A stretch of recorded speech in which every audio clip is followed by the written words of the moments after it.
मोहित, सुरेश और निशा का बचपन मुश्किलों से भरा हुआ था।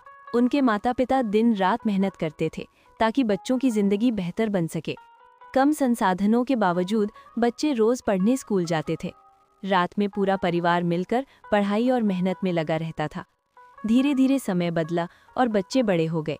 एक दिन तीनों को नौकरी मिल गई और घर में खुशियां छा गई। माता पिता की आंखों में गर्व और खुशी साफ दिखाई दे रही थी। अब उन्होंने सोचा कि बच्चों की शादी कर देनी चाहिए।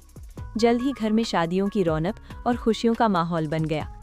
शादी के बाद निशा अपने ससुराल चली गई और घर थोड़ा खाली लगने लगा। अब घर में मोहित, सुरेश, उनकी पत्नियां और माता पिता साथ रहते थे। कुछ समय तक सब कुछ बहुत अच्छा चलता रहा। माँ और मोहित की पत्नी आपस में हंसते बात करते रहते थे। लेकिन सुरेश की पत्नी को ये सब देखकर अच्छा नहीं लगता था। उसके मन में धीरे धीरे गलतफहमियां पैदा होने लगी। वो सुरेश से अपनी नाराजगी जाहिर करने लगी। अब वो इस घर से अलग रहने की जिद करने लगी। सुरेश परेशान था, लेकिन पत्नी की बातों में आने लगा। एक दिन छोटी सी बात पर घर का माहौल अचानक खराब हो गया। गुस्से में सुरेश ने कहा, अब हम अलग रहेंगे। ये सुनकर माँ का दिल टूट गया, लेकिन उन्होंने कुछ नहीं कहा।